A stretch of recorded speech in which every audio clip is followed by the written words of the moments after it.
ഇന്നുണ്ടല്ലോ രാവിലെ തന്നെ ക്ലാസ്സിന് പോയി. അവിടെ പോയപ്പോ തന്നെ എന്റെ സ്ഥലമൊക്കെ മാറിയിട്ടുണ്ടായിരുന്നു കേട്ടോ. ഇതെന്റെ കൂട്ടുകാരാട്ടോ. ഭാഷ പറയുകയാണെങ്കിൽ എനിക്ക് രാവിലെ തന്നെ കുറച്ച് സ്നേഹം കിട്ടിയിട്ടുണ്ടായിരുന്നു. വെറും സ്നേഹം.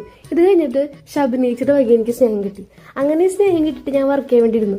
ഇരുന്നിരുന്ന് ഡിപ്രഷനായി. ആ സമയത്താണ് ബുസ്താന പറഞ്ഞത് ഉച്ചയ്ക്ക് സ്പെഷ്യൽ ഉണ്ടെന്ന്. പിന്നെ ഞാൻ 1 മണിയാൻ വേണ്ടി കാത്തിരിക്കായിരുന്നു കേസ്. കഷ്ടപ്പെട്ട് വർക്ക് ചെയ്ത് അങ്ങനെ 1 മണിയാക്കി. 1 മണിക്ക് ഉണ്ടോ നല്ല ഉഷാറ് ഭക്ഷണമായിരുന്നു. പത്തിരിയും ചിക്കൻ കറിയൊക്കെ ആയിട്ട് അടിപൊളിയായിരുന്നു. ഭക്ഷണം കഴിച്ചിട്ട് പിന്നെയും ഞങ്ങൾ വർക്ക് ചെയ്യാൻ വേണ്ടിയിരുന്നു. അങ്ങനെ ഇരിക്കുന്ന സമയത്താണ് മിസ് പറഞ്ഞത്, ഇപ്പോൾ വേൾഡ് കപ്പ് നടക്കല്ലേ, അപ്പോൾ നിങ്ങൾ ഒരു കാര്യം ചെയ്ത് ഡെസ്ക്ടോപ്പ് ഒക്കെ ചേഞ്ച് ചെയ്യാനായിട്ട് നിങ്ങൾക്ക് ഇഷ്ടപ്പെട്ട ടീമിൻ്റെ ഇടാനായിട്ട്. എനിക്ക് കളിക്കാമെന്നറിയില്ലെങ്കിലും ഞാൻ റൊണാൾഡോ ഫാനാണ്. അതുകൊണ്ട് തന്നെ ഞാൻ പോർച്ചുഗലിൻ്റെ വേൾഡ് കപ്പ് ഇട്ടു. ഈ ഷോ കണ്ടിട്ട് എൻ്റെ മാമൻ്റെ മോൻ പറഞ്ഞു, ഇന്ന് കളിയുണ്ട്, നീ ഇങ്ങോട്ട് വായോ കളി കാണാൻ പോവാന്ന്.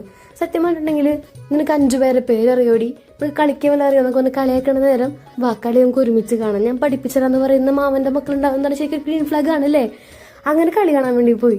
ലൈഫിൽ ആദ്യമായിട്ട് ഞാൻ ഇങ്ങനെ കളി കാണാൻ വേണ്ടി പോണത്. കളി കണ്ട് കുറച്ച് വിഷമമായെങ്കിലും ഈ ഒരു കാഴ്ച അതെനിക്ക് വലിയ ഹാപ്പിനെസ് ആയ കാര്യമായിരുന്നു. അപ്പോൾ ഓക്കെ ബൈ.